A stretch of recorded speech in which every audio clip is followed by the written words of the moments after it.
नमस्कार, मैं राकेश परमार। मित्रों, सबसे पहले तो आज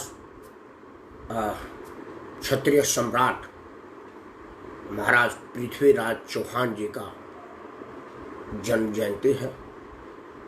मैं अपने समस्त क्षत्रिय समाज की तरफ से अपने तरफ से उस महामानव के श्री चरणों में सादर प्रणाम समर्पित करता हूँ और दुआ करता हूँ कि वो जहाँ भी होंगे अपना क्षत्रिय धर्म का निर्वहन कर रहे होंगे और जिसके लिए क्षत्रियों का जन्म होता है वो उस मूल को पूरा कर रहे हैं। मित्रों, आज बात पृथ्वीराज चौहान पर ही होनी थी क्योंकि हमारे लिए अब उससे बड़ा कोई दिन नहीं था। आज मेरे लिए बड़ा प्राउड दिन है कि आज पृथ्वीराज चौहान का जन्मदिन है, लेकिन आज दिन भर की जो गतिविधियां देश में रहीं वो मुझे मजबूर की कि मैं पृथ्वीराज को सादर प्रणाम बोलते हुए आज के जयचंदों पर बात करूं, आज के विबुद्धियों पर बात करूं। मित्रों, बिना लाग लपेट के आज बड़ा चर्चा थी। चर्चा तो नीतीश कुमार के बिहार राज्य के समस्तीपुर जिला में क्वारंटाइन सेंटर में बार बालाओं का नृत्य भी बहुत चर्चा के योग्य था। इसमें नेगेटिव पॉजिटिव दो चीज़ें थी। नेगेटिव ये कि भाई बार बालाओं को वहाँ पर क्वारंटाइन में खतरे में भेजा गया। पॉजिटिव ये कि आजकल कलाकारों का बड़ा स्थिति बुरा है और ख़ास तौर से जो नृत्यांगनाएं वहाँ पर हैं, लगन का टाइम नहीं है, शादी विवाह हुआ नहीं है और वो सब अनुबंधित करके आती हैं बंगाल वगैरह से, उड़ीसा से, बंगाल से, मुंबई से, हमारे शादी विवाह में नाच गाना करती रहती हैं। जी चंद्रकला जी नमस्कार। नाच गाना करती रहती हैं, लेकिन चूंकि शादी ब्याह ना होने की वजह से उनके यहाँ भूखमरी का स्थिति आ गया है। हमारे पत्रकार मित्र हैं अनूप नारायण सिंह जी, उन्होंने उनकी व्यथा पर बड़ा एक पोस्ट लिखा था कि वो जो नर्तकियां हैं वो खेतों में काम करने को मजबूर हैं। तो नीतीश कुमार के राज्य में उन पर एहसान किया गया कि कम से कम उनके नाच का प्रैक्टिस हो गया, नहीं बेचारे भूल जाती। बात तो इस पर भी करनी थी, लेकिन नीतीश कुमार पूरा कोरोना महामारी में नीतीश कुमार और अरविंद केजरीवाल उनसे ज़्यादा नंबर मार गया क्योंकि ड्रामा रामा कर लेता है। नीतीश कुमार बेचारे ना तो काम कर पाते ना ड्रामा कर पाते हैं। खैर, आज इन सब से ऊपर उठ करके सिर्फ और सिर्फ उत्तर प्रदेश की जो राजनीतिक ड्रामा हो रहा है 16 मई से लेकर के आज तक, उस पर सिलसिलेवार बात करते हैं। 16 मई की शुरुआत होती है। आदरणीय प्रियंका गांधी जी एक वीडियो बयान करती हैं कि मेरी 1000 बसें रोड पर खड़ी हैं, बॉर्डर पे आप आने की अनुमति दीजिए। उसके बाद चिट्ठी चलता है कि आप ये करिए वो करिए, आपकी बस कहाँ है, आ जाइए, फलाना ढिमाका। अंततः उत्तर प्रदेश सरकार को मजबूर होना पड़ता है ये कहने के लिए कि आप बसें भेज दीजिए। अब यहीं से मेरी बात शुरू होती है उत्तर प्रदेश के घिनौनी राजनीति पर। इसमें मैं ज्यादातर देखिए, प्रियंका गांधी ने बस भेजा, उसमें 1000 बस में कुछ टेम्पो थी, कुछ ट्रैक्टर थी, मान लिया, एकदम मान लिया कि 1000 के 1000 बसें नहीं थी, एकदम बात सही। कुछ बस तो थी, 500, 600, 700, 800 बस तो थी, आप उतने को इस्तेमाल में ले लीजिए। छोड़ दीजिए 1000 में से 10, 20, 50 बस नहीं थी, फर्जी बात था। यहाँ पर स्थिति है कि मैं भूखा हूँ, 3 दिन से मरने जा रहा हूँ, एकदम अब नहीं मिलेगा रोटी तो मैं मर जाऊंगा। तब तक एक आदमी मेरे को रोटी दे दिया। अब मैं उसको कह रहा हूं कि उस रोटी में जी 2 में तो कीड़े लगे थे, एक बासी था, दूसरा पका नहीं था।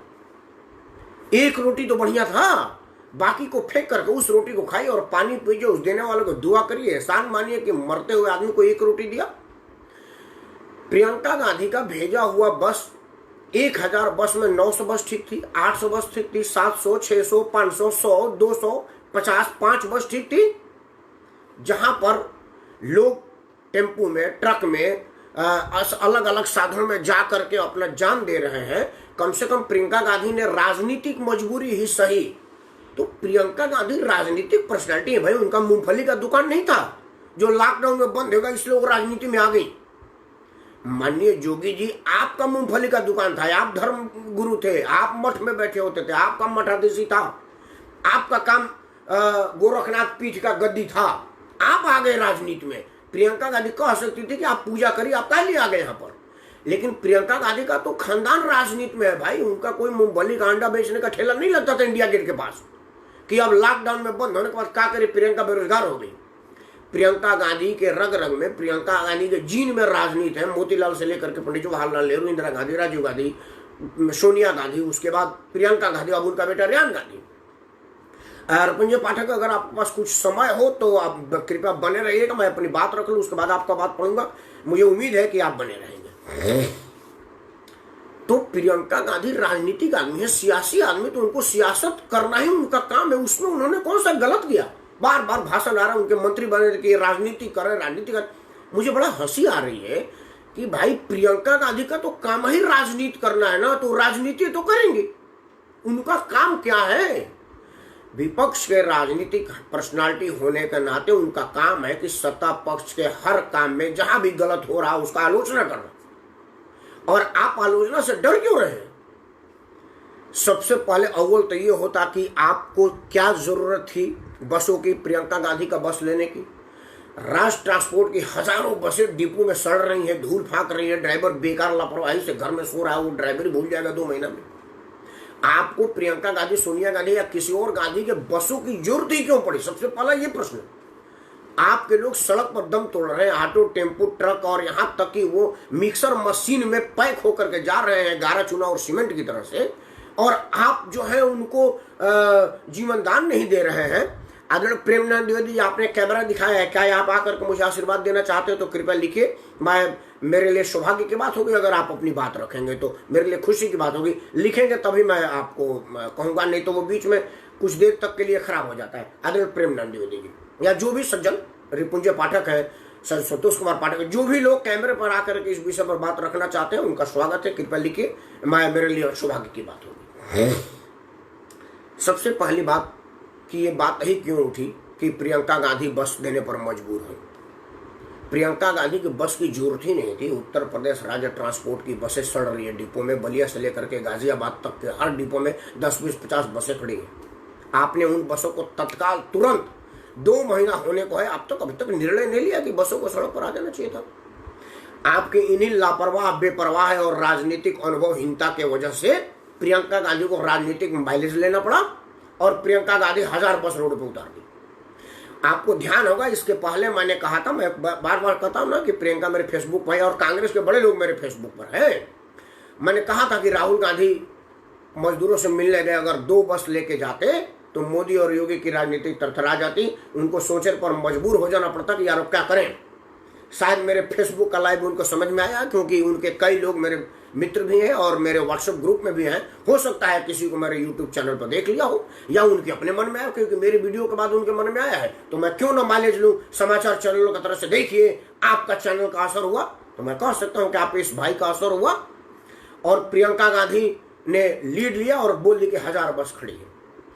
आप कोई 1000 बस का आलोचना करिए कि 1000 बस राजस्थान सरकार की बस है, उसको कांग्रेस अपनी बस कैसे कहती है, वो बोलिए, भाषण दीजिए, बयान देते रहिए, आपको उसके लिए नहीं रोका गया है।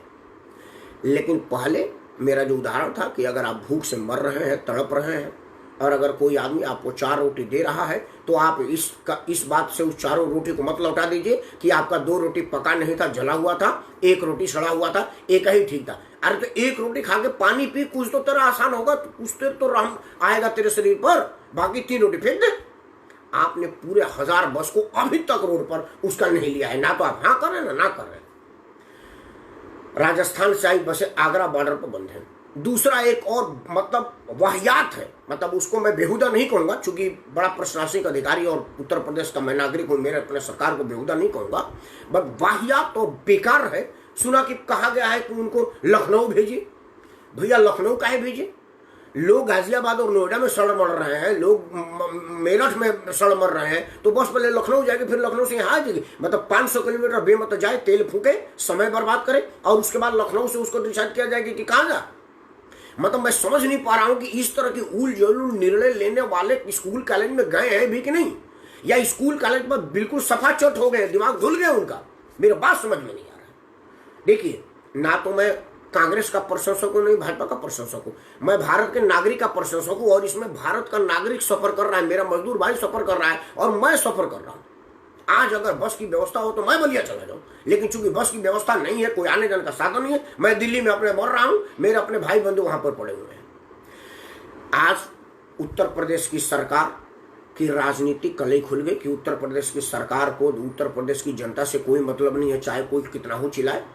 उत्तर प्रदेश के सरकार राजनीति के लिए कांग्रेस के दी हुई बसों को एक्सेप्ट नहीं कर रही है कि अगर कहीं 1000 उसकी बस ले लिया तो अगले चुनाव में भारी पड़ जाएगा। एक बस भारी पड़ता है जी, वो तो 1000 बस है। इसीलिए उत्तर प्रदेश के पूरा महकमा, सोशल मीडिया पर भाजपा के चाहने वाले, जो बयानवीर हैं, IT सेल वाले और सरकार के प्रवक्ता तक ये कहने में तुले हुए हैं कि जी आपका 4 बस तो एम्बुलेंस था, 2 बस 3 व्हीलर था, 1 बस कार था। आपको ये जांचने की जरूरत ही क्यों पड़ी? आप 1000 बस बुलवाते, 900 बस आती, बोलते कि प्रियंका गांधी वहां झूठी निकली, उन्होंने 1000 बस का के 900 बस भेजी, बस आपको राजनीतिक मालिक मिल जाता। आपको उसमें टेम्पो कितना था, ट्रक कितना था, ये कहने का आवश्यकता ही क्या है? बसों में आपको 3 चीज चेक करना था कि बस ठीक हाल में है, ड्राइवर कॉम्पिटेंट है चलाने वाला कि नहीं, और उसमें तेल पानी है कि नहीं। चौथा है, आपको देखने की जरूरत नहीं है कि उसकी परमिट क्या है। आपातकाल में परमिट देखी जाती है। मान लिया कि उस बस की परमिट नहीं थी, मान लिया एकदम आप कमान, तो आपके पास तो राज्य ट्रांसपोर्ट की बसें खड़ी थी जिसकी परमिट है, तो उसको काहे लिए रखे हुए हैं? उत्तर प्रदेश से छोड़िए, पूरे देश की सरकारों को ये बतानी पड़ेगी कि सारे राज्य ट्रांसपोर्ट की बसें उनके राज्य ट्रांसपोर्ट के डिपो में सड़ रही है और हमारा देश का नागरिक सड़क पर मर रहा है। ये मेरी बददुआ है नेताओं, कोरोना से ज्यादा भारी बीमारी पड़ेगी तुमको, ये एक गरीब की बददुआ है, तुम्हें लगेगी, क्योंकि तुमने अपने बसों में ताला लगा रखा है और लोगों को सड़कों पर मरने के लिए छोड़ दिया है। आज एक विजुअल देखा एक बिटिया का, मैं तो उसको पहले प्रणाम करूंगा, उसकी उम्र तो मेरे बेटे से भी छोटा है, लेकिन उसका इतना महान काम है कि मैं उसको सादर प्रणाम बोलता हूँ। वो प्यारी बिटिया ने अपने पिता का एक्सीडेंट होने की वजह से गुड़गांव आई, उस बीच लॉकडाउन हो गया। अब क्या करें, उसका पिता बेलदारी करते थे, डेली मजदूर वाला, उनके पास खाने पीने की नहीं थी। सरकारें और NGO रूप चिल्ला रहे मैं इतना भोजन करवाओ, इतना भोजन कर, कहीं कोई भोजन नहीं। अगर भोजन होता तो आदमी अपना स्थान नहीं छोड़ता, ये मैं कई बार बोल चुका हूँ, फिर बोल रहा हूँ। अब वो लड़की 11-12 साल की है, देखने में उससे भी छोटी लग रही है, तो अपने पिता को बोली कि पिताजी आप साइकिल से चलिए, मैं आपको लेके गाँव चलती हूँ। भाषा उषा से बिहार की लग रही थी, तो बिहार का कोई भी अगर मेरे बलिया के बाद छपरा भी होगा, सासाराम भी होगा ना, 1000 किलोमीटर मान के चलिए। उसका बाप मानने को तैयार नहीं था, लेकिन फिर भी मजबूरी में मरता क्या न करता, आया। वो लड़की 7-8 दिन चला करके बिहार बस पहुंची। रास्ते में लोग वीडियो बनाए, वो कह रहे थे कि कोई लोग मदद किए। 2 दिन वो भूखे प्यासे हुई साइकिल चलाई है। बताइए, दिल्ली से लेकर के और बिहार तक की सरकारें, जिला प्रशासन को कीड़े पड़े, थू हो, तुम्हें लकवा मार जाए सालों। मैं आमतौर पर ऐसी हल्की भाषा का इस्तेमाल नहीं करता, तुम लोगों को लकवा मारेगा। जो लोग गाजीपुर से दिल्ली गुड़गांव से लेकर के और उस लड़की के बॉर्डर तक के जिला एडमिनिस्ट्रेशन के लोग हैं, तुम्हें लकवा मारेगा। तुम लोग मजे ले रहे हो और उस लड़की को अपने विकलांग बाप, एक्सीडेंटल बाप को बैठा करके साइकिल पे जाना पड़ा, और तुम ये देख रहे हो कि जो 1000 बस है उसमें से 4 टेम्पू है, 2 एम्बुलेंस है, 2 फलाना है। शर्म आना चाहिए, डूब मरना चाहिए। ये बयान देने से पहले उन नेताओं को जो बयान दे रहे हैं कि 1000 बस नहीं है, आपको शर्म आनी चाहिए। मेरा भगवान से कृपा है कि तुम सबको लकवा मार जाए। राजनीति मत करो, देश की गरीब आदमी की फ्रस्ट्रेशन का इम्तहान मत लो। पब्लिक बहुत फ्रस्ट्रेट है, पब्लिक बहुत परेशान है, और पब्लिक की परेशानी तो एक से एक लोगों को लोहा गला देती है। आप सोचो आपका क्या होगा, क्योंकि जब देश की जनता आपके चुनाव में जूतियां मार के पूछेगी कि एक चीज बता, तेरे राज्य ट्रांसपोर्ट की बस तेरे डिपो में खड़ी थी और हम पैदल रोड पर मर रहे थे, तो तू क्या कर रहा था? आप अपना जवाब तैयार कर लीजिएगा कि आप क्या कर रहे थे।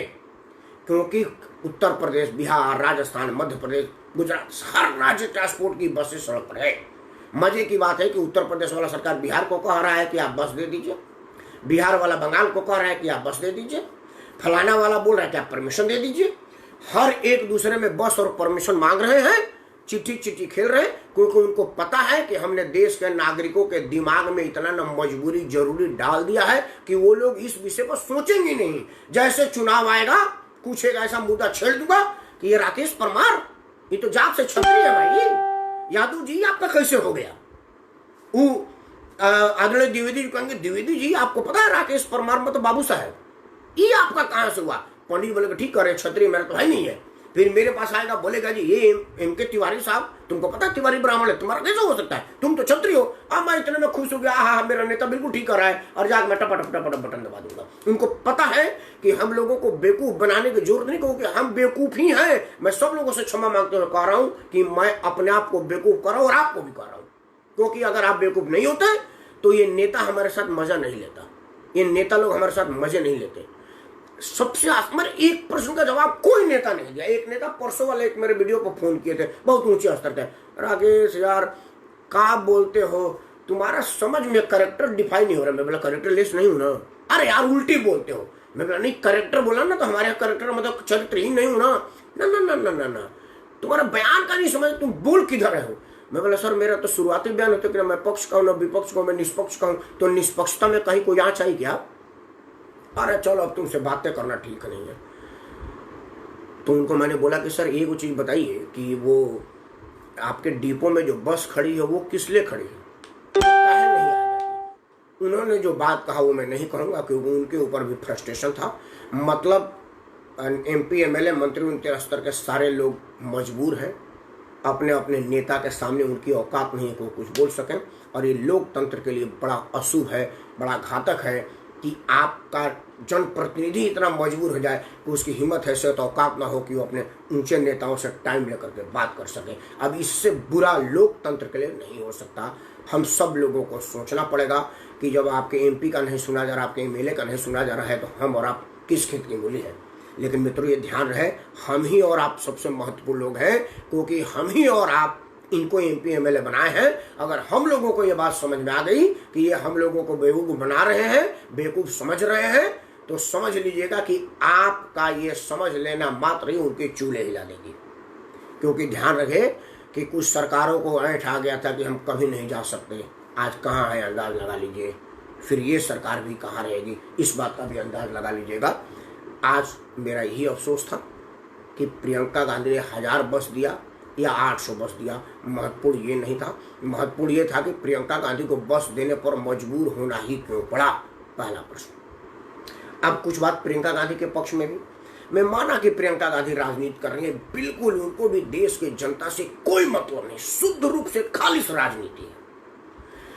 क्योंकि अगर प्रियंका गांधी को राजनीति नहीं करना होता तो जिस राजस्थान की सारी बसें उन्होंने बुलवाया है, उस राजस्थान से वो पब्लिक भर भर के आती अपने अपने गंतव्य तक जाने के लिए। अशोक गहलोत को डायरेक्ट फोन कर सकती थी वो, प्रियंका गांधी का चपरासी अशोक गहलोत को फोन करते, गहलोत मैडम का चपरासी बोल रहा हूँ। गहलोत जयपुर में खड़ा होकर के बात करते, बैठने की हिम्मत नहीं है अशोक गहलोत की। दावे के साथ कहता हूँ गहलोत या गहलोत का चाहने वाला मेरे पर केस कर सकता है। मैं साबित कर दूंगा कि अशोक गहलोत की औकात नहीं है कि वो प्रियंका गांधी के सामने खड़ा हो जाए। उनका चपरासी बोलेगा कि प्रियंका का PN बोल रहा हूँ, गहलोत बोलेगा हाँ जी मालिक बोलिए, मैडम की क्या इच्छा है, व्हाट डिजायर। उन्हें बोलेगा कि उत्तर प्रदेश के नागरिक जो वहां पर परेशान हैं उनकी व्यवस्था करो। मैं दावे के साथ कह सकता हूं कि राजस्थान का सवाई मान सिंह होटल का 5 स्टार का भोजन उनके पास जाता और वीडियो बना के जाता, मैडम को दिखा दीजिएगा, आदेश का पालन हुआ। लेकिन प्रियंका जी ने अशोक गहलोत को नहीं कहा। प्रियंका जी 1000 बस जोगी जी को दिया, बिल्कुल खालिश राजनीति था। लेकिन उद्धव ठाकरे को नहीं दिया। उद्धव ठाकरे अभी सबसे ज्यादा कोरोना की महामारी महाराष्ट्र में है। मुंबई में आज भी मुंबई के बांद्रा बर्ली स्टेशन पर इतनी भीड़ हो गई, वो एक अलग मामला है, क्योंकि वो स्लीपर सेल का काम है, उस पर वीडियो बड़ी हो जाएगी। पहले सिर्फ कि वहां पर लोग आ गए, आज भी वहां से लोगों को हटाया गया, वहां से लोगों को पीट पाट के हटाया गया। लेकिन प्रियंका जी ने उद्धव ठाकरे को नहीं दिया, जी हाँ उनकी सरकार है, उनका मंत्री है, कि एक काम करो वहां की बसें, उत्तर प्रदेश के नागरिकों के लिए मैं बसें भेज रहा हूँ, उन लोगों को बसों में भिजवा दो। प्रियंका जी राजनीति ही कर रही है, एकदम माना, प्रियंका जी का जनहित में कोई मतलब नहीं है। लेकिन प्रियंका को राजनीति का मौका दिया किसने? आपने।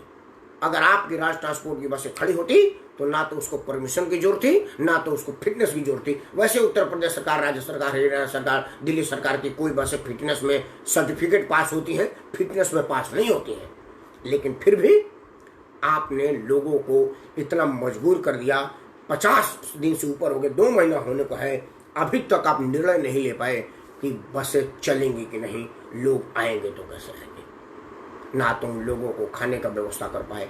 कितनी शर्म की बात है। मैं जब एक बार सोचता हूँ कि 5-10 लाख मजदूर रोड पर होंगे, 20 लाख होंगे, अगर इस देश का प्रधानमंत्री 20 लाख लोगों की भोजन की व्यवस्था नहीं करा सकता तो हम उसके हाथ में सरकार दिए हुए हैं, क्या वो ठीक से चला रहा है? इस पर विचार करने की आवश्यकता है। 23 करोड़ लोगों का नेतृत्व करने की दम भरने वाले हमारे जोगी जी 2-3 लाख लोग उनके राज्य में सड़कों पर पैदल चल रहे हैं। आप 2-3 लाख लोगों का 2 टाइम का भोजन नहीं करा सकते हैं तो क्या 23 करोड़ लोगों का हित आपके यहाँ सुरक्षित है? ये सोचने वाली बात है। उद्धव ठाकरे के यहाँ 5-10 लोग सड़कों पर हुजूम बना करके तड़प रहे हैं। पूरा महाराष्ट्र हमने उद्धव के जिम्मे दिया है, क्या उद्धव इसके लायक कैपेबल है? यही पूरे राज्य सरकार 2700-2800 राज्य की बात है, उसमें से जो 2-1 राज्य कोरोना मुक्त होंगे उनको छोड़ करके कि आपके यहाँ 2-4-5 लोगों की जिम्मेवारी आप बखूबी नहीं निभा सकते, आराम से नहीं निभा सकते। अब तक आप निर्णय नहीं ले पाए कि ये 1-2 लाख लोगों को मैं कैसे गंतव्य तक पहुंचा सकूं, तो क्या पूरा देश पूरा राज्य आपके हाथ में सुरक्षित है? इस विषय पर विचार करने की आवश्यकता है। आप विचार करिए। तब तक आप कुछ लोगों ने मुझे मार्गदर्शन दिया है, मैं उन लोगों को बात करूं। बड़े भाई निर्मल सिंह जी मेरे को दिख रहे हैं, मैं उनको सादर प्रणाम बोल रहा हूं। हमारे बलिया का होनहार रिपुंजय पाठक को भी मैं प्रणाम बोल रहा हूं। सोनू मेरा भाई है, उसको शुभ आशीर्वाद है। रोमित रंजन भाई को भी मैं सादर प्रणाम बोल रहा हूँ।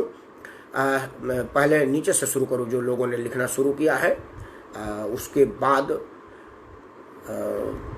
लोगों का मैं आशीर्वाद लूँगा। मार्गदर्शन मुझे हमेशा अच्छा लगता है, मैं ऊपर से पढ़ता हूँ क्योंकि कई बार ऊपर वाला छूट जाता है।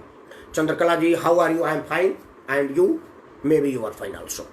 चंद्रकला जी, नमन है पृथ्वीराज चौहान को, सादर प्रणाम नमन और को। संतोष पाठक, ओम हर हर महादेव भैया, नमस्कार पाठक जी, हर हर महादेव। रिपुंजय पाठक जी ने लिखा कि आपको लाइव देखकर बहुत अच्छा लगता है, भगवान से प्रार्थना है कि आपका चेहरा यूं ही चमकता रहे। वो तो आपके आशीर्वाद के ऊपर है। हमारा चेहरा पर कोई फेशियल नहीं लगाता, ना ही बोरोलिन लगाता हूँ। आपका आशीर्वाद बना रहेगा, चेहरा चमकता रहेगा। तो मेरा चेहरा कितना चमके ये आपके ऊपर है। अपना आशीर्वाद बना रहिए, चेहरा चमकता रहेगा। ये बहुत साधारण तरीका मैं आपको बता दिया, इसलिए मेरा चेहरा चमकाने की जिम्मेदारी आपकी है। आप सब लोगों को बता देता हूँ निर्मल भैया, अगर मेरे चेहरे में थोड़ी भी फीकी पड़ी, आप रिपुंजय पाठक जी को तुरंत फोन करेगा कि भाई क्या बात है, आपने आशीर्वाद कम कर दिया था, राकेश परमार का चेहरे की चमक उतर गई। आप मेरे बलिया की उम्र में मेरे छोटे हैं, लेकिन जितना बढ़िया और मेहनत करते हैं। पूर्वांचल का सबसे बड़ा झंडा इन्होंने हमारे बलिया स्टेशन में गाड़ दिया है, मतलब कई राजनीतिक दलों के छाती पर गाड़ा है। वो बोलूंगा तो खैर इनके लिए थोड़ा सा ठीक नहीं होगा, लोग सक्रिय हो जाएंगे, लेकिन रिपुंजय पाठक मेहनती आदमी है। जितना इनकी उम्र है उससे बहुत ज्यादा इनके काम है जो बलिया में बोल रहा है। संतोष पाठक जी को मैं सादर प्रणाम बोल रहा हूँ। पाठक जी ने कहा पृथ्वीराज चौहान कितनी बड़ी कृतियां हैं कि 13 साल की उम्र में उन्होंने गुजरात और भीमदेव को हरा दिया था। असल में आज पृथ्वीराज पर ही बात करना था संतोष पाठक जी, और मैंने सोचा था क्योंकि आज क्षत्रिय पुत्र होने के नाते, भारत का बेटा होने के नाते, हिंदू होने के नाते, तीनों ही नाते पृथ्वीराज चौहान में एक लाइन बोल दूं पाठक जी। पृथ्वीराज चौहान उन सब लोगों के लिए प्रतीक है कि आप किसी का जीवन दान दे रहे हैं, किसी पर एहसान कर रहे हैं, तो देख लीजिए कहीं आप यहां से किसी कमीने का तो जान नहीं छूट रहा है। क्योंकि पृथ्वीराज चौहान ये बता रहे हैं कि अगर आपने हाथ से सांप पकड़ के छोड़ दिया तो वापस विष भर करके तुम्ही को अटैक करेगा। पृथ्वीराज चौहान का मतलब यही है। पृथ्वीराज चौहान आपको लेसन देते हैं कि अगर आप किसी शैतान पर जीत विजय पाए हैं तो उसको मार दीजिए, छोड़िए मत। अगर छोड़ेंगे तो डबल शक्ति से आप अटैक करेगा। पृथ्वीराज चौहान को एक लाइन में लीजिए, बाकी उनके वृतांत कोने की मेरी औकात नहीं है। बहुत महान आदमी था, मैं सिर्फ नमन करता हूं उनको। दिग्विजय सिंह को भी नमस्कार। आदरणीय प्रेमनाथ द्विवेदी जी को सादर प्रणाम। राजेंद्र प्रसाद जी, हाँ चौरसिया जी नमस्कार। रिपुंजय पाठक बिल्कुल सही, हाँ जी आपका आशीर्वाद बना रहे। अमित भाई सही, हाँ अमित कैसे हो भाई? चंद्रकला जी ने दोबारा लिखा है कि आप बिल्कुल सही बोल रहे हैं, यह बहुत दुख की बातें हैं, मजदूर के रोज रोज कितनी मौत हो रही है। बिल्कुल चंद्रकला जी, और पूरे देश में हो रहा है, ये सिर्फ यूपी और महाराष्ट्र में नहीं हो रहा है, पूरे देश के सड़क पर मजदूर मजबूर है और अपना जान छोड़ रहा है। आदरणीय संतोष पाठक ने दोबारा मुझे मार्गदर्शन दिया है। आप लिखा है कि बिल्कुल सही बात अपने भैया कहा है, बिल्कुल 100% सही है। और इन लोगों को जो किया, हमें इतना शर्म आ रहा है कि हम बीजेपी वाले होने के बाद भी हम अपने आप को शर्मिंदा महसूस कर रहे हैं। हमारे लाखों बसे, लाखों करोड़ों हजार रुपए खर्च करके बाद भी इनकी कोई इज्जत 2 पैसे के नहीं हो रही है समाज के अंदर। पाठक जी देखिए, वो क्यों नहीं हो रही है मैं आपको सीधा बता दूं। उसके दोषी संतोष पाठक और राकेश परमार, रिपुंजय पाठक, निर्मल सिंह, प्रेमनारायण द्विवेदी ऐसे लोग हैं। इसलिए लोग हैं कि जब हमको चुनाव में टाइम आता है ना, तो निर्मल सिंह जी कांग्रेस के बहुत बड़े नेता हैं, दिल्ली में कांग्रेस का बड़ा चेहरा है, राष्ट्रपति भवन में झंडा गाड़े हैं, अपनी बार विधायक के चुनाव भी लड़े थे। तो जब चुनाव की बात आएगी तो आप कांग्रेसी हो जाएंगे और मुझे भी मजबूरी में इनके साथ जाना पड़ेगा। मुझे कांग्रेस से बेकर मतलब ना हो, लेकिन निर्मल सिंह से मतलब है ना, तो मैं कहता हूँ सामने निर्मल सिंह जी देख रहे हैं कि यार जाने दीजिए, कांग्रेस छोड़ो, निर्मल सिंह मेरे बड़े भाई है ना, तो बड़ा भाई है तो उनके साथ है, अच्छाई में भी बुराई है। यही मानसिकता संस्कार हमें कूट कूट के भरा है जो नुकसान कर रहा है। मुझे उसी को कहना चाहिए कि निर्मल सिंह कांग्रेस बढ़िया नहीं है तो मैं आपके साथ नहीं हूं, आप मेरे बड़े भाई नहीं है, लेकिन ये कहा नहीं जाता। और ये नेता जानते हैं कि जैसे निर्मल सिंह सामने मिलेंगे, राकेश वर्मा प्रणाम करेगा, भैया प्रणाम, जैसे पाठक मिलेंगे, हमारे बता रखा है बाप दादा ने कि पंडित जी हैं, इनको प्रणाम जरूर करना। अब मैं भूल जाऊंगा कि पाठक जी कौन से पार्टी से, ये जब तक नहीं होगा, जब तक या तो निर्मल सिंह जी ये हिम्मत करें कि कहें कि देखो तुमने राष्ट्र हित में काम नहीं किया, मैं तेरे पार्टी का टिकट नहीं लूंगा, ऐसा संभव नहीं हो पाता है, क्योंकि अंततः चुनाव जीत के लोकतांत्रिक तरीका से आपको लोकसभा विधानसभा पहुंचा तभी तो आप अपनी बात रख पाएंगे। तो नेता बहुत बढ़िया से जानता है कि आप एक राजनाथ को टिकट दे दीजिए और कहिए कि आरक्षण हमने किया तो क्या किया, राजनाथ को टिकट दिया ना। आदरणीय राजनाथ सिंह जी हमारे क्षत्रिय समाज के कुलभूषण कहें कि कुलनाशक कहें कि कुलघातक कहें, ये आपको छोड़ रहा हूं, लेकिन हम करें कि चलिए कोई बात नहीं, राजनाथ सिंह भाजपा से है ना, बहुत बड़े कदावर नेता है। आरक्षण बिल पर सबसे पहले राजनाथ सिंह ने कहा था कि आरक्षण बिल को आजीवन हो जाना चाहिए। वो तो शुक्र मनाओ कि अभी 10 साल के लिए बढ़ाए, आजीवन नहीं हुआ है, क्योंकि जब राजनाथ सिंह पार्लियामेंट में पहुंचते हैं तो वो नेता हो जाते हैं, और जब वोट मांगने आते हैं तो कह रहे तरमान मानू हम तोरे वाला राजपूत हैं, जी भैया हमारे वाला ही। ये नेता हमको बढ़िया से जानते हैं, हमको मानते हैं, तभी लालू प्रसाद यादव का बेटा बोला है कि हमको स्वर्ण समाज का वोट नहीं चाहिए, इनको जुतियाव लुतियाव ये कुछ भी नहीं है। और उसके बाद भी हम उनके पार्टी का झंडा देकर के दिल्ली में ढोके घूमे हैं, उनके बयान के बाद भी, क्योंकि मेरा भाई चुनाव लड़ रहा था। ये नेता खूब बढ़िया से जानते हैं, और जब तक ये बना रहेगा तब तक हम कुछ नहीं कर पाएंगे, क्योंकि उनको पता है कि ये कुछ नहीं, इनके सामने क्या कहूँ मैं, फेंक दो, ये उसी में उलझे रहेंगे और हम अपना काम करते रहेंगे। संतोष पाठक जी, आपको पता है हमारे उत्तर प्रदेश बिहार में 90% से ऊपर लोग गरीबी रेखा से नीचे रहते हैं, और जो लोकसभा विधानसभा चुनाव जीत के विधायक बन जाता है उसमें से 100% लोग करोड़पति हो जाते हैं। ये बात जिस दिन आपको समझ में आ जाएगी पाठक जी, नेता उसी दिन से समझ में आएगा, क्योंकि नेता को पता है कि पाठक को ये बात समझ में नहीं आ रही, क्योंकि पाठक को मैंने इतना उलझा दिया है पट्टी में, प्रवटी में, बेटा में, जात में, धर्म में कि वो उलझा हुआ है, वो इस बात को जानता है। अगर प्रेम द्विवेदी जी गलती से टच हो गया, जी प्रणाम, कुछ हो गया का नहीं, कुछ होता तो नहीं था, लेकिन आप ठीक है।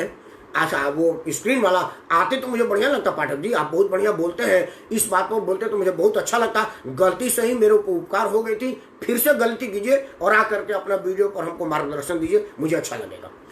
रिपुंजय पाठक दोबारा लेके भैया, लेकिन जो भी पार्टी सरकार में होती है वो राजनीति करते हैं और विपक्ष में मौका नहीं देती, लेकिन उन्हें प्रियंका वाड्रा को वॉक ओवर दे दिया, उन्हें मौका दिया, इसमें प्रियंका गांधी बिल्कुल सही मार्ग है। मैंने शुरू में ही बोला था कि आपने प्रियंका गांधी को वॉक ओवर दिया, प्रियंका गांधी को मौका दिया, प्रियंका गांधी ने मौका पाया आपकी वजह से।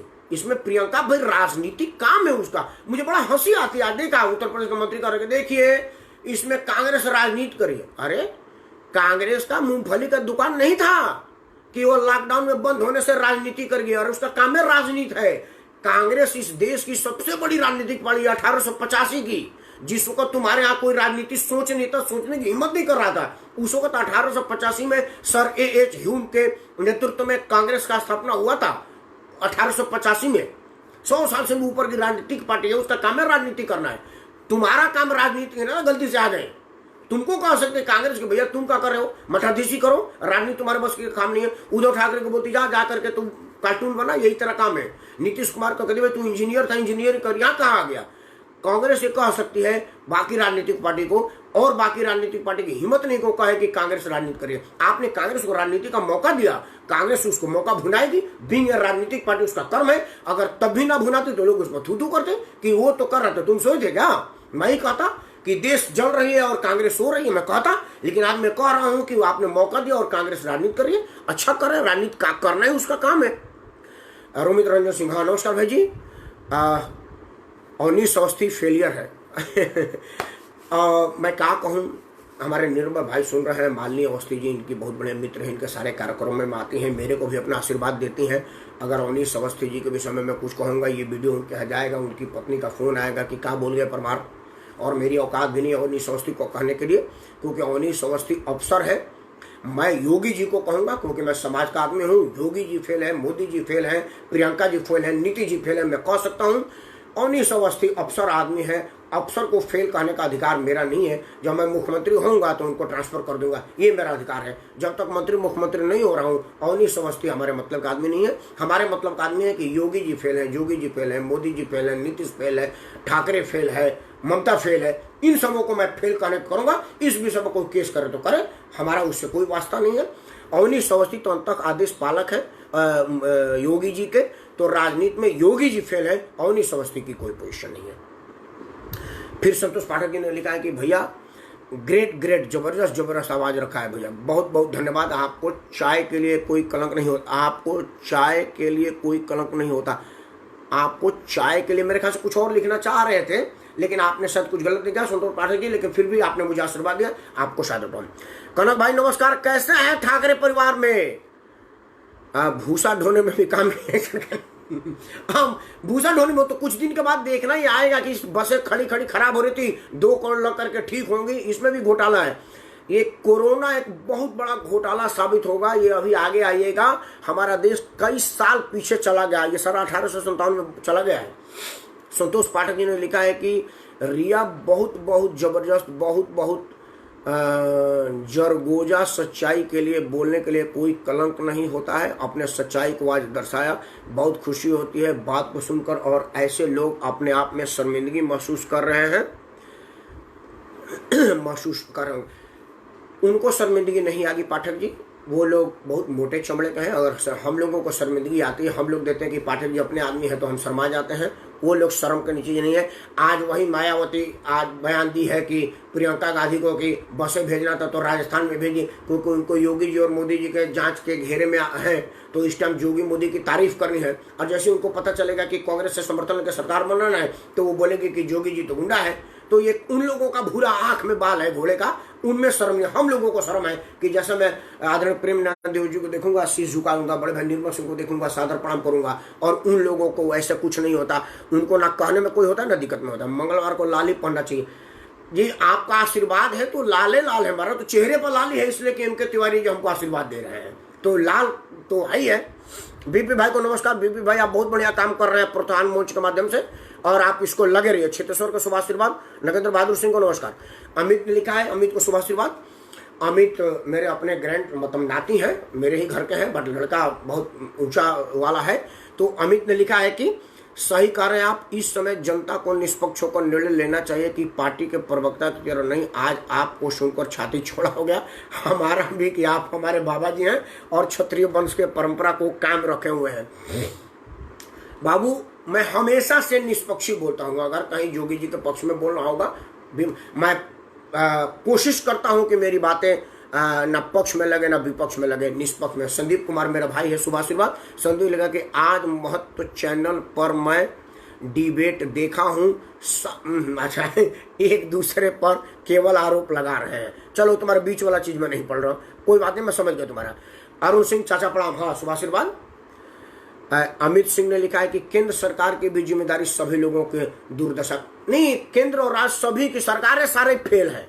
सभी सरकारें, चाहे वो केंद्र के हो या सारे राज्यों के, कोई सरकार को ये नहीं कहा जा सकता कि आप ठीक हैं। बीपी भाई ने लिखा है कि प्रियंका के पीए के ऊपर शिकायत दर्ज कराई जा रही है या स्कूटर बाइक रजिस्ट्रेशन नहीं, प्रियंका के पीए को कर करके राजनीतिक माइलेज दिया जा रहा है, ये उन पर केस नहीं है बीपी भाई, ये राजनीति है। प्रियंका के पीए पर केस करके उसको माइलेज दिया रहा जाए कि ये डिबेट उस केस पर टीवी वाले पर चल जाए और जो सड़क पर मर रहे हैं उन पर ना हो, क्योंकि प्रियंका के पीए पर कोई मामले पर केस बनता नहीं है। ये जोगी जी को भी पता है, उस पर केस जानबूझ के लादा जा रहा है ताकि मामला डाइवर्ट। आप कहे ना, ये बात मुझे मालूम था लेकिन मैं इसको नहीं कहा, क्योंकि डाइवर्ट करने का सरकार का योजना था। जब सरकार को कोई योजना आती है ना मामला को डाइवर्ट करने के लिए, तो कुछ ऐसा चीज जैसे कांग्रेस के टाइम में दिग्विजय सिंह जी थे, जब कांग्रेस अनकंफर्टेबल होती थी ना, दिग्विजय सिंह जी एक बयान दे देते थे, अब लोग उसी पर चर्चा करने लगते थे, अपना कांग्रेस सरकार तब तक वो मामले को बचा ले जाती थी। ये जो एफआईआर हुआ है उनके पीए के ऊपर, वो मामले को डाइवर्ट करने के लिए होता है कि आप जैसे लोग उसको उसी पर करें कि बड़ा गलत हुआ बड़ा गलत हुआ। उनके पीए को कुछ नहीं होगा, बाल बांका नहीं होगा। उस मतलब वो 1 घंटे के लिए भी जेल नहीं जाएगा। और अगर मान लो बीच में कोई सेटिंग दोनों को, देखिए प्रियंका जी और मोदी जी अलग अलग नहीं है, पहले क्लियर हो जाइए। प्रियंका जी और मोदी जी अगर अलग अलग होते तो अब तक प्रियंका के पति जेल में होते और प्रियंका जी उनको जमानत करते दौड़ रही होती। लेकिन रावण बाड्रा अभी आलीशान फार्म हाउस में जी रहा है, सो रहा है, ऐश कर रहा है। मतलब जोगी मोदी प्रियंका सब एक ही है, हमारे आपके लिए अलग अलग है। वो पूरी बाकायदे बड़ी सेटिंग हुई होगी कि मैं 1,000 लॉस करा देता हूं आपके पीए के विरुद्ध, उसमें कुछ होगा नहीं, आपको पता ही है। मामला थोड़ा डाइवर्ट हो जाएगा, लोग आपके बात का माइलेज देंगे, उसमें प्रियंका को माइलेज मिलेगा कि देखिए प्रियंका जी ने 1,000 बस दिया था, बाद में और 5,000 बस देने का उनका मन था, लेकिन उनको दबाव के लिए उन पर केस बना दिया गया। अब लोग इसी पर चर्चा करेंगे। प्रियंका को भी अच्छा लगेगा कि देश में चर्चा होगी कि मैं 1,000 बस और देना चाहती थी, मेरे स्टाफ पर केस बन गया। तो दोनों आदमी को फायदा, ये गिव एंड टेक है। तो वो केस कराया गया है, केस हुआ नहीं है। बीपी भाई समझिए, राजनीति बड़ी बड़ी मही लाइन है, बांधता घोड़ा बताती घोड़ी, जाता इधर दिखाता उधर होता है। आप इसको मत समझिए कि उन पर केस हुआ है, वो बहुत बढ़िया हुआ है उनके लिए, वो चाह के करवाया गया है। प्रेम नवाज जी लिख रहे कि प्रवासी मजदूरों की अनुमानित संख्या 10 करोड़ पर, अगर 10 करोड़ अगर हो तो फिर आप 10 करोड़ की व्यवस्था नहीं करते हैं तो 135 करोड़ की कैसे करेंगे? आप तो 135 करोड़ लोगों की व्यवस्था करने की जिम्मेवारी लेकर कहे हैं ना कि अच्छे दिन आएंगे 135 करोड़ लोगों के। तो अगर 10 करोड़ लोग ही आपसे संभाले नहीं जा रहे हैं तो फिर 135 करोड़ कैसे? अगर आप साइकिल नहीं चला पाते हैं तो आपके हाथ में स्पीड बाइक मोटरसाइकिल कैसे दे दूं मैं? आप बाइक भी तोड़ेंगे और हमको भी तोड़ेंगे। आप मान लिया आपके, मैं लाख में कर रहा था, करोड़ में होगा, ठीक बात है, संख्या होगी, लेकिन 10 करोड़ 135 करोड़ से बहुत कम होता है ना द्विवेदी जी। तो अगर आप 10 करोड़ लोगों की व्यवस्था नहीं कर सकते तो 135 करोड़ लोगों की व्यवस्था कैसे करते हैं? आप कहते हैं ना कि हमारी सरकार 135 करोड़ लोगों की है, सबका साथ, सबका विकास और सबका विश्वास। तो हमारा विश्वास आप में कैसे जमेगा जब मैं कहूंगा कि मेरी एक प्यारी बेटी अपने विकलांग पिता, एक्सीडेंटल पिता को लेकर के 1000 किलोमीटर साइकिल से जा रही है, 2 दिन तक बिना खाए पिए, तो मेरा क्या होगा? जब बटन दबाने के पहले मेरे को 5 बार सोचना पड़ेगा कि नहीं, कि भाई ये वही सरकार है ना जो एक प्यारी बिटिया के एक्सीडेंटल बाप को इतनी मजबूर की को चला गया। ये यही सरकार है ना कि एक मजदूर की पति मर गया और अरविंद केजरीवाल के लोग उसको बंद कर दिए कि चिल्ला रो मत, कुछ नहीं होगा, जब रेल चलेगी तो जाइयो। वो बोल रहा है कि मैं पैदल चली जाऊंगी। बोला ना ना ना, चिल्ला मत, अंदर जा। वो तो भला हो यूथ कांग्रेस था जिसने टीवी पर देखा और वो खोज खाज कर ले आके गाड़ी की व्यवस्था किया, उसमें भी राजनीति की। लेकिन ये राजनीतिक भले के लिए है, इस तरह की राजनीति होनी चाहिए। बिल्कुल यूथ कांग्रेस ने राजनीति की, बिल्कुल राजनीति किया कि सरकार के मुंह पर तमाचा मारा कि एक पति के मर जाने वाली पत्नी की पीड़ा को तू नहीं समझ पा रहा है, तू निकम्मा है, एकदम फेल है। और उसने अपना 10-20 हजार रुपया खर्चा करके गाड़ी की व्यवस्था किया। ये है पॉजिटिव राजनीति। राजनीति इसको होनी चाहिए कि आज प्रियंका गांधी ने कहा है कि मैं 1,000 बस दे रहा हूं, ममता बनर्जी कहे कि मैंने जो लूट खसोट करके हजारों करोड़ रुपया जमा किया है, आज उसमें से मैं आधा निकाल देती हूँ, हर दलित भाई के खाते में 10,000 रुपया जमा कर देती हूँ, देखती हूँ मैं बड़ी राजनीति। ये राजनीति है। मायावती चिट्ठी लिख रही है, बढ़िया राजनीति होता है। मायावती कहती कि भाई देखो, प्राइमरी स्कूल की मास्टर ने थी, 23 गज के घर में दिल्ली में रहती थी, जमीन पर भी सारे परिवार सो नहीं पाते थे, मजबूरी में मुझे इधर उधर रहना पड़ा, उसी में मैं मास्टर से मुख्यमंत्री बन गई और अब हजारों करोड़ रुपया मैंने कमाया है चंदा ही दे करके। कैसे कमाया मुझे मालूम है। अब यही बात मैं लोगों को 1-1 हजार दान कर रही हूँ, जोगी जी फेल है, बहुत अच्छा लगेगा। लेकिन ये राजनीति नहीं हो रही है, पॉजिटिव राजनीति होनी चाहिए। हाँ, धर्मेंद्र को शुभाशीर्वाद। आदरणीय संतोष पाठक ने दोबारा मेरे को मार्गदर्शन दिया है। वो लिख रहे कि एक प्रश्न और अभी उठा लूंगा कि अगर नोएडा के डीएम ने कहा है कि 1 महीने की किराया नहीं लगेगा, 1 महीने का किराया मकान मालिक नहीं लेगा, तो नोएडा के मकान मालिक लोग आकर और जबरदस्ती किराएदारों को धमका रहे हैं।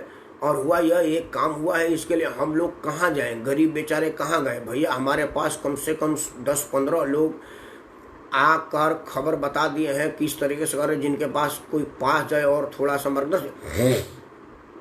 पाठक जी आप एकदम सही कर रहे हैं। देखिए अरविंद केजरीवाल ने भी कई लोगों को FIR की बात कहा है और मकान मालिक भी किराया ले। आप मकान मालिक की बड़ी छोटी बात बोल दीजिए। केंद्र सरकार का नोटिफिकेशन है कि लॉकडाउन के पीरियड की तनख्वाह सभी कंपनियां देंगी। आज नोएडा के ओरिएंट क्राफ्ट पर बवाल हो गया, पुलिस को वहां पर आना पड़ा, उसने फरवरी, मार्च, अप्रैल और का तनख्वाह नहीं दिया। मई तो भी चल ही रहा है।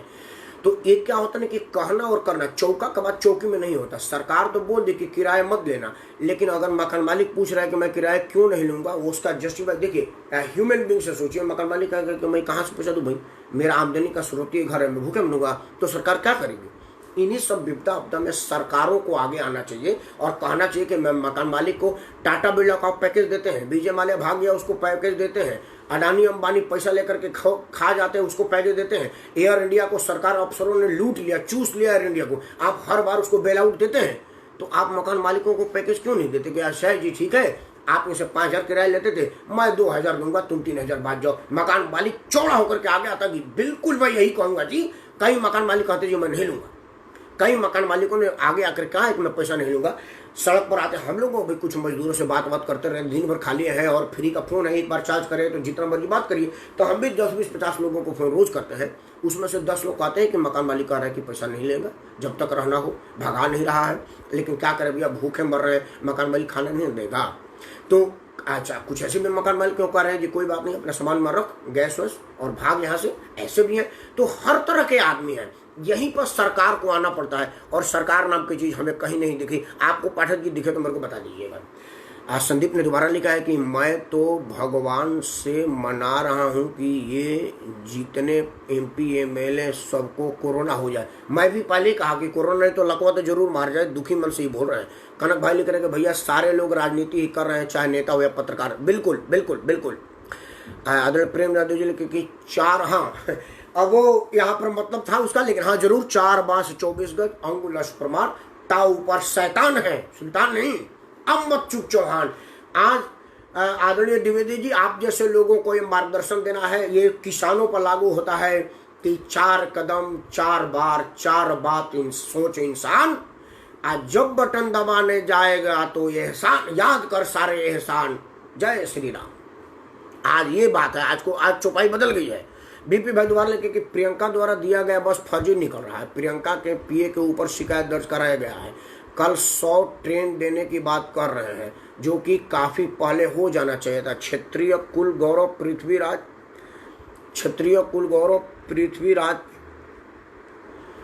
पृथ्वीराज चौहान की जयंती के उपलक्ष्य पर बहुत बहुत शुभकामनाएं। प्रियंका ने 1,000 बस देने की बात कही है, उसमें से 100 बस खराब होगी। मान लीजिए 900 बस ठीक है ना, तो आप 900 बस का सेवा लीजिए और बयान दीजिए कि प्रियंका झूठी है। 1,900 बसें थी, आप बोले ना भाई 1,000 के 1,000 बसें फर्जी नहीं थी ना, 1,000 के 1,000 बसें खराब नहीं थी ना। यहाँ पर प्रियंका गांधी को माइलेज मिला है, यहाँ पर प्रियंका गांधी अपनी राजनीति खेल चुकी, राजनीति कमा चुकी। अमित लिख रहे हैं कि भाई और भतीजावाद के लिए कुछ भी कर सकते हैं, परंपरा जब तक है तब तक निष्पक्ष नहीं हो सकते भ्रष्टाचार। ये बिल्कुल ठीक कर रहे हो, लेकिन इसके लिए होता क्या है ना बाबू कि इसके लिए राजनीतिक ईमानदारी और जनसेवा के लोगों को निर्भीकता से आना पड़ेगा। लेकिन मजबूरी है कि हमारे यहाँ राजनीति का तरीका अलग है। मान लो मैं MP बनूंगा तो भोजन कहाँ से करूंगा, चंदा लेकर के, या चंदा लूंगा तो जो चंदा देगा वो काम कराएगा तो गलत होगा। नुकसान है बाबू। जब तक ये नहीं लेगा कि जो लोग राजनीतिक लोग हैं वो सरकारी संपत्ति है, सामाजिक संपत्ति है, और वो जो इलेक्शन में फंड आता है उस फंड से इनको तनख्वाह दिया जाएगा और इनको बाहर से कोई नहीं किया जाएगा, तब तक जैसे संघ में होता है भ्रष्टाचार उनकता कैसे, इसी वजह से। BP भाई ने लिखा कि निर्मल भाई का बड़ा सम्मान है, पर आपने जो कुछ बेबाक उनके राजनीतिक पहलू पर बोले बहुत अच्छा लगा। बहुत बड़ी राजनीतिक भूल हुई उनके राजनीति इतिहास में, बुरी बात नहीं है। RJD से टिकट लेकर लड़ने पर ऐसा है ना, देखिए जो आदमी चुनाव मैदान में है, निर्मल सिंह जी जब चुनाव मैदान में है तो वो इसलिए नहीं लड़े थे कि उनको 7 करोड़ वोट मिलेगा। चुनावी राजनीति में पार्टी के आदेश का पालन किया जाता है। आप राजनीतिक इतिहास को जानते होंगे, सुषमा स्वराज की राजनीतिक जब एकदम उरूज पर थी तो उनको चुनाव से 1 महीना पहले दिल्ली का मुख्यमंत्री बना दिया गया। आपको पता है अर्जुन सिंह मुख्यमंत्री का शपथ लेकर के अभी मुख्यमंत्री ऑफिस में गए थे, तब तक राजीव गांधी का फोन आया कि आप पंजाब जैसे ज्वलंत राज्य का राज्यपाल बन जाइए, क्योंकि उनमें उनके अर्जुन सिंह की लोकप्रियता देखी कि इतना लोकप्रिय आदमी है, अपने बलबूते पर मुख्यमंत्री बना हुआ है। अगर मध्य प्रदेश जैसा उत्तर प्रदेश के बाद सबसे बड़े राज्य पर कब्जा कर लिया तो दिल्ली का रास्ता पैदल चल के आ जाएगा, मैं कितना हूँ रास्ते में बेरल लगाऊंगा। इसलिए उनको मुख्यमंत्री छोड़ करके एक प्रशासनिक जिम्मेदारी पंजाब के राज्यपाल को बनाया गया। जिस वक्त पंजाब जल रहा था, पंजाब नियंत्रण में नहीं था। तो ये है राजनीति। उसमें अर्जुन सिंह की बात खूब समझ में आ रही थी कि मेरे को क्या कहा गया है, लेकिन अर्जुन सिंह राजनीतिक सिपाही के रोल में रहे और वो मुख्यमंत्री का जीता हुआ सीट छोड़ करके राज्यपाल बनने के लिए चल गए। सुषमा स्वराज को खूब बढ़िया से मालूम था कि 1 महीना पहले मुझको मुख्यमंत्री क्यों बनाया जा रहा है, लेकिन वो जीती हुई बाजी को हारने के लिए मजबूरी में मैं मुख्यमंत्री की शपथ लेती हूँ, उनको लेना पड़ा। निर्मल सिंह को एक बात खूब बढ़िया से मालूम था कि जब कांग्रेस ने हथियारे डाल दिया और कांग्रेस के सिपाही रहे हैं, जो भी वोट बैंक, जो भी जनसंपर्क था वो कांग्रेस के था, और कांग्रेस ने ओपनली अपना हथियार डाल दिया था केजरीवाल के पक्ष में, तो ये फिर मरने ही वाली थी। निर्मल सिंह जी वहां बिल्कुल ऐसे गए थे जैसे अभिमन्यु को पता था कि चक्रव्यूह तोड़ कर मैं अंदर तो पहुंच जाऊंगा, बाहर निकलने को मुझे मालूम नहीं है। अब उनको क्या पता था कि उनके अपने ही लोग चक्रव्यूह में घेर करके, कोई बाबा, कोई चाचा, कोई नाना, कोई मामा, कोई ताया ही पीछे से तलवार भोंक करके उनको मार देगा, ये उनको पता नहीं था। अगर पता भी होता तो महाभारत भी चल रहा है। अभिमन्यु को भी पता था कि चक्रव्यूह में मैं अंदर जा तो रहा हूँ, निकल नहीं पाऊंगा जब चक्रव्यूह में जाऊंगा। और उनको ये पता नहीं था कि चक्रव्यूह में घेरने वाले मेरे अपने बड़े पापा होंगे, बड़े बाबा होंगे, भाई होगा, भतीजा होगा, अपने गुरु होंगे, अपने कुल गुरु होंगे, अपने कुल श्रेष्ठ होंगे, और वही लोग भाला घोपेंगे। तो निर्मल सिंह के पास कोई ऑप्शन ही नहीं था चक्रव्यूह में कूदने का। अगर उनके सेनानायक के आदेश था तो सेनापति का काम ही यही है कि अपने नायक का आदेश का पालन करे। और क्षत्रिय क्या, जो परिणाम पहले सोच करके युद्ध मैदान में गिरे। आप युद्ध मैदान में जाते हैं, परिणाम आपके हाथ में नहीं है, युद्ध करना आपके हाथ में है। और निर्मल सिंह ने बड़ी मेहनत और बड़ी ईमानदारी से युद्ध किया है, इसमें कहीं दो राय नहीं है। और अगर निर्मल हारे हैं तो उसमें निर्मल सिंह से ज्यादा निर्मल सिंह को लोगों का योगदान है, क्योंकि पालम विधानसभा पूर्वांचल बिहारियों का विधानसभा है, और उसमें अगर पूर्वांचल के ऐसे बेटे को टिकट जिताया नहीं गया जो राष्ट्रपति भवन में डंका बजाया हो, जो पार्लियामेंट में डंका बजाया हो, जो देश के सबसे बड़े प्रतिष्ठानों में अपना झंडा लहराया हो, तो ये पालम का दुर्भाग्य है कि उसने अपना विधायक इस तरह का नहीं चुना जो डायरेक्ट राष्ट्रपति भवन में जाता हो। इसमें निर्मल सिंह का कहीं दोष नहीं है, निर्मल सिंह की कहीं माइनस नहीं है।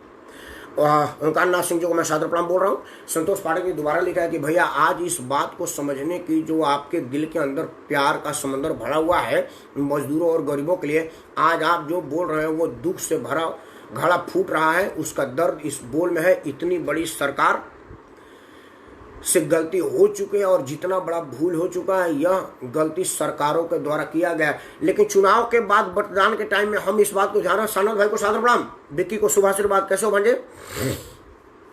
हमारे भाई धर्मेंद्र लिख रहे हैं कि भैया यह सब गलती तो WHO ने किया है चाइना को खुश करने के लिए।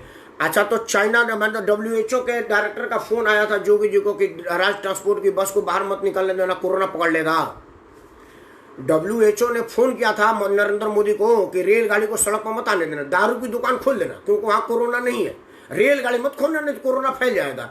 WHO के किसी ऑफिशियल का फोन आया था अमेरिका के राष्ट्रपति का कि नरेंद्र मोदी रेल मत चला देना, नहीं तो मजदूर बैठकर अपने घर चला जाएगा। WHO ने फोन किया था कि अपने ही मजदूरों के कमाए हुए टैक्स से तिजोरी भर करके टाटा बिरला को धनी कर रहे हो, उन लोगों को 2 रोटी मत देना, ये WHO ने कहा था। धर्मेंद्र, मतलब 6 साल पार्लियामेंट में जाने के बाद से तुम्हारा भी दिमाग पार्लियामेंट्री वाला हो गया है। मैं 6 साल से ज्यादा देर से पार्लियामेंट गया हूं तो हमारे पास भी थोड़ा अनुभव है मेरे भाई। अनूप तिवारी जी को सादर प्रणाम। ओंकार नाथ सिंह जी, भाई साहब नमस्कार। यह मोदी और प्रियंका एक ही है तो वोटर वोट के समय किसको चुने? अपने को चुने। एक बार आप प्रियंका और राहुल को ठुकरा दीजिए, एक बार मोदी जोगी को ठुकरा दीजिए और कहिए कि मैंने तो इनको नहीं कहा था टिकट देने के लिए। ये लोकतंत्र में 1 सेकंड बोल देता हूं, हमारे यहाँ लोकतंत्र नहीं है ओंकार नाथ सिंह जी, हमारे यहाँ दल तंत्र है। आप पार्टी के सिंबल के आगे वोट देते हैं, आप उम्मीदवार को वोट नहीं देते हैं। आपको कांग्रेस कहती है कि फलाना चुनाव लड़े। मैं बलिया में वीरेंद्र सिंह वस्त को वोट नहीं दिया, भाजपा को वोट दिया। भाजपा ने वीरेंद्र वस्त को भेजा था, हो सकता है भाजपा मेरे को भेज देती तो बलिया वाले जो भाजपा है वो मेरे को ही वोट देते। हो सकता है आपको बक्सर से भेज देती कि भैया अक्सर तुम ही लड़ो, सोनी चुबे नहीं लड़ेंगे, तो जो भाजपाई लोग आपको देंगे। तो हमारे यहाँ दल तंत्र है। एक बार आपको कहना पड़ेगा कि मैंने तो शनि चौबे को नहीं मांगा था भागलपुर जाए, मैंने तो अपने लिए मांगा था, हमारा फलाना भाई था निर्मल, हमारा भाई है बक्सर में रहते हैं, हम निर्मल को देंगे। आप एक बार कहिए, पार्टी को समझ में आ जाएगी कि उन पर थोपा नहीं जा सकता, उनको उनके लोगों को होगा। तब आप अपने उम्मीदवार को भेजिए, आप पार्टी मत देखिए, उम्मीदवार देखिए जो आपका काम करे, आपके लिए काम करे। एक बार अगर आप निर्णय ले लेंगे तो सरकारों को समझ में आ जाएगी, राजनीतिक पार्टी को समझ में आ जाएगी कि ओंकार नाथ सिंह जी, राकेश परमार, निर्मल सिंह, ये सब लोग समझदार हो गए हैं, अब हमारे प्रलोभन में नहीं आ रहे। लेकिन बड़ी मजबूरी है कि सबसे पहले हम ही झंडा लेते हैं, जय हो निर्मल सिंह की जय हो, जनता दल ने टिकट दे दिया। ये नहीं पूछा कि जब हमने निर्मल सिंह को टिकट देने के लिए कहा था कि नहीं कहा था। जब तक आप नहीं कहेंगे कि हमारा उम्मीदवार कैसा हो, निर्मल भाई जैसा हो, तब तक नहीं होगा। या होता है कि पार्टी कहती है कि हमारा उम्मीदवार कैसा हो, निर्मल सिंह जैसा हो, और आप पीछे से ताली बजाते हैं। ये फर्क जब तक नहीं मिटेगी तब तक सरकार इसी तरह से हमको दोहन करती रहेंगी, और ये फर्क मिटाने में टाइम लगेगा। कहना बड़ा आसान है, लेकिन इसी फर्क को मिटाना पड़ेगा कि ओंकार नाथ सिंह कहे कि हमारा उम्मीदवार कैसा हो, निर्मल सिंह जैसा हो। ये ना कि लालू यादव का बेटा कहे कि हमारा उम्मीदवार कैसा हो, निर्मल सिंह जैसा हो। दोनों बड़ा फर्क है। लेकिन अभी हो रहा है कि लालू जी का बेटा कह रहा है कि हमारा उम्मीदवार कैसा हो, निर्मल कुमार जैसा हो, और तब जाकर के आप वोट दे रहे हैं। ज्ञान प्रकाश ने रिप्लाई किया संतोष पाठक को कि संतोष पाठक जी, राकेश भैया आपके मार्गदर्शन करना चाहिए। जी बहुत बढ़िया, पाठक जी मार्गदर्शन करते रहते हैं मुझको। संतोष मध्यमान का यह दारू का ही देन है कि जो आज जो है वो 19 दिन में शासन करोड़ संख्या बढ़ गई। देखिए पाठक जी, जगनिवास को सुभाषित बोल रहा हूँ भाई। रविशंकर शर्मा लिख रहे हैं कि जबरदस्त नेता भैया छा गए। जी आपको बहुत बहुत धन्यवाद। एक घंटा हो गया। खैर आज सबसे पहले पृथ्वीराज चौहान पर बात थी। एक आदमी कैमरा पर आकर के अब बात कहना चाहते थे, वो मैं उनकी देख रहा था, मैं नहीं समझ पाया कि वो कौन सज्जन है। प्रभाकर मिश्रा जी भी मेरे को कैमरे पर दिख रहे हैं, संदीप जी भी दिख रहे हैं। कोई आदमी आया और ये समापन भाषण दे। आदरणीय प्रभाकर मिश्रा जी को मैं सादर प्रणाम बोल रहा हूँ। प्रभाकर मिश्रा जी, आज आपके लिए 2 लाइन बता दूं जो आज मेरा मुद्दा था। आज मैंने कहा कि प्रियंका गांधी ने जो 1000 बस की सूची दी है, उत्तर प्रदेश सरकार के अफसर से लेकर के नेता लोग ये बताने में लगे हैं कि उनकी बसों में 10 बसें 10 ट्रक थी, तो 10 एम्बुलेंस था, तो 2 स्कूटर था। मेरा कहना है कि 100 बसें नहीं थी, 900 बस तो थी, तो आपको 900 बसों का परमिशन दे देना चाहिए था। उससे भी बड़ा मुद्दा था कि आपको प्रियंका के सहारे ही क्यों रहना पड़ा। आपके राज्य ट्रांसपोर्ट की बसें खड़ी थी, आप उससे अपने आदमियों को क्यों नहीं ढोए कि प्रियंका को आपने राजनीतिक माइलेज दिया। आज का मुद्दा मेरा इसी पर था। मिश्रा जी आप थोड़ा सा देर ज्वाइन किए, आप लाइव में रहे होंगे, आपको व्यस्तता रही होगी। आपने एक कठिन गणित का प्रश्न पूछ दिया है, सब लोगों को उसमें उलझा रहे, सबका दिमाग आपने आज जांच लिया, दिमाग का टेस्ट भी हो गया कि हम जैसे लोग दिमागी लोग नहीं हैं, तो उसमें उलझ गए होंगे। मिश्रा जी आज का यही था। अगर इस पर आप मेरे को अपना मार्गदर्शन देना चाहेंगे तो मुझे बड़ी खुशी होगी। निर्मल सिंह जी अगर इस पर कुछ कहना चाहेंगे तो मुझे खुशी होगी। कैमरा पर तो यही 2-3 लोग, सही बात, पूरी तरह सहमत है। आप सहमत है तो मुझे बल मिला और मुझे बड़ी खुशी होगी कि आपका आशीर्वाद मुझे मिला। मेरा यही कहना था कि प्रियंका गांधी को मौका ही नहीं देना चाहिए था। जोगी जी को, जोगी जी की सरकार, मोदी जी की सरकार, इस सब ने मौका दिया कि प्रियंका गांधी को कहना पड़ा कि 1000 बसें मैं दे रही हूँ। ये जरूर राजनीतिक माइलेज प्रियंका को मिला। अब आप उसमें मीन मेख निकालते रहिए। राजनीतिक माइलेज को डैमेज कंट्रोल के लिए आपका पूरा प्रवक्ता लाइन में लग गया कि जी 5 तो एम्बुलेंस थी, 4 3 व्हीलर था, 2 गाड़ी था। ये अलग बात है, ये करते रहिए। प्रियंका जी कह सकती हैं कि माना कि मेरी 1000 बस में से 10 बस पंचर हो गई हो, बाकी की बसें तो ठीक थी ना, तो काहे नहीं उत्तर प्रदेश सरकार उसका उपयोग करती है? क्यों बॉर्डर पर बस खड़ी हुई है? दूसरा सबसे वाहियात निर्णय सरकार के किस स्तर पर फैसला लिया गया कि आपकी बस दिल्ली बॉर्डर पर खड़ी, आप पहले लखनऊ में रिपोर्ट कीजिए, मतलब 500 किलोमीटर लखनऊ तेल जला के पैदल जाए बस, और फिर वहां से गाजियाबाद आकर के लेके जाए। सरकारें किस तरह के निर्णय लेती है, तो प्रभाकर मिश्रा जी सरकार को कवर करते रहते हैं, सरकार के अंदर की रिपोर्टिंग करते हैं, इनको ज़्यादा पता होगा। निर्मल भाई तो सरकार के अंगे रहे, चुनाव लड़े हुए हैं। हम जैसे लोग बाहर से तो कुछ नहीं समझ पाते हैं, क्या करें। किसी ने कैमरा पाने का आदेश किया है, निर्मल भाई जी, निर्मल भैया को मैं बुला रहा हूँ, आप अपनी बात रखेंगे और निर्मल सिंह अपनी प्रतिक्रिया दें। क्षत्रिय पुत्र है, हिंदू हृदय सम्राट है, तो पृथ्वीराज चौहान पर भी बोल सकते हैं, कांग्रेस के उस पर भी बोल सकते हैं। तो पाठक मार्गदर्शन दिया कि बहुत बहुत। हाँ निर्मल भैया आगे पाठक जी अपनी बात बाद में पढ़ो। निर्मल भैया नमस्कार। नमस्कार। डीपी सिंह का शिकायत आदेश निर्मल भैया। बहुत 2-3 बातों पर बहुत अच्छा आपने कहा, और निश्चित रूप से आज पृथ्वीराज चौहान की जयंती के अवसर पर आप कुछ कहना चाहते थे, लेकिन आपने सुना जनता जनार्दन को, जो आज की तरफ प्रासंगिक है और पृथ्वीराज चौहान की नीति के अनुकूल था। तो इसके लिए आपको हम धन्यवाद देते हैं, क्योंकि आपने दोनों बात कर दी, जयंती भी मना लिया और पृथ्वीराज चौहान के बताए हुए कदमों को, जो राजा का धर्म होता है, जो क्षत्रिय का धर्म होता है, वो आपने आम जनता की बात को भी बहुत बखूबी से उठाया है। मैं राकेश आपको कभी नहीं कहूंगा कि आप कांग्रेस के खिलाफ क्यों बोल रहे हैं, आरजेडी के खिलाफ क्यों बोल रहे हैं, या बीजेपी के पक्ष में क्यों बोल रहे हैं, क्योंकि आपका धर्म है, आप अपना धर्म निभा रहे हैं। कभी मैंने आपको रोका टोका नहीं, जबकि आप हमारे बहुत प्रिय और आप जानते हैं अच्छी तरह से कि मैं किस पार्टी से हूँ। बीपी भाई को कुछ शिकायत है आरजेडी से हमारा टिकट लेने का। हमको खाली एक बात कोई बता दे कि कौन ऐसी पार्टी है जिसको कि टिकट लेने के बाद में कोई उस पार्टी में नुस्ख न निकाल दे, और जहां पहुंचना है वहां पहुंचने के लिए हेलीकॉप्टर की आवश्यकता नहीं होती, टांगा से भी जाया जा सकता है। अब आप कहिए कि टांगा की सवारी क्यों। बोलो अरुणोदय झा जी को सादर प्रणाम। झा साहब को मैं प्रणाम बोल रहा हूँ। संतोष पाठक जी ने जो बात कहा है, मैं उनकी बात को पहले पूरी पढ़ लूँ। भैया शुभ रात्रि, शुभ सभी मित्रों को, सभी लाइव के माध्यम से जुड़े हैं उनका बहुत बहुत धन्यवाद। पाठक जी को सादर प्रणाम। संतोष कुमार पाठक लाइव के माध्यम से जुड़े हुए सभी को नमस्कार नमस्कार। और अरुणोदय झा साहब को मैं सादर प्रणाम बोल रहा हूँ। मित्रों 1 घंटा हो गया है, आज का बात यही था, आप उस पर अपना आशीर्वाद मुझे दीजिएगा, बाद में भी टिप्पणी से भी, और इस वीडियो को लाइक शेयर करके भी अपना मार्गदर्शन दीजिएगा। और आपको लगेगा कि आज का मेरा मुद्दा सही है तो कृपया इसको शेयर करें, लाइक करें, अपना आशीर्वाद दें। आज का मुद्दा यही था कि देश भर की सरकारें मेरे नज़र में फेल है। क्यों कांग्रेस के नेता को ये कहना पड़ा कि मैं अपनी बस दे रही हूँ, जबकि हर राज्य सरकार के डिपो में उसकी बसें सड़ रही हैं और उसका कोई उपयोग नहीं हो रहा है। ये छोटी सी तकनीक बात मुझे समझ में नहीं आ रही है कि आपको किराया की बस लेने की क्यों जरूरत पड़ रही है, ट्रकों में अपने लोगों को भर करके भेजने की जरूरत क्यों पड़ रही है, और आप अपने बसों को ताला लगा करके डिपो में क्यों रखें। ये एक छोटी सी बात मेरे समझ में नहीं आ रही है। इस बात पर तो अनुरंजन झा साहब या प्रभाकर मिश्र जी ही बढ़िया टिप्पणी कर सकते हैं, क्योंकि दोनों लोग बड़े पत्रकार हैं, सरकारों का अनुभव है उन लोगों के पास में। लेकिन कोई बात नहीं है, जितना मेरे को समझ में आया है, आज का प्रश्न मेरा यही था कि मेरे नज़र में अगर आप 2 करोड़ 3 करोड़ लोगों के हितों की रक्षा नहीं कर सकते हैं तो आप 130 करोड़ लोगों के सुखों की बात करने के किस अधिकार से दावा करते हैं। अगर आप 1-2 लाख लोगों की चिंता नहीं कर पा रहे हैं, सुविधा नहीं दे पा रहे हैं, तो आप 22-23 करोड़ लोगों की रक्षा करने की बात कैसे कर रहे हैं, ये आप जाने, ईश्वर जाने। इन शब्दों के साथ मैं ये दुआ करता हूँ कि हारेगा कोरोना, जीतेगा हिंदुस्तान, मेरा भारत महान। और आप सबको सादर प्रणाम। जय हिंद।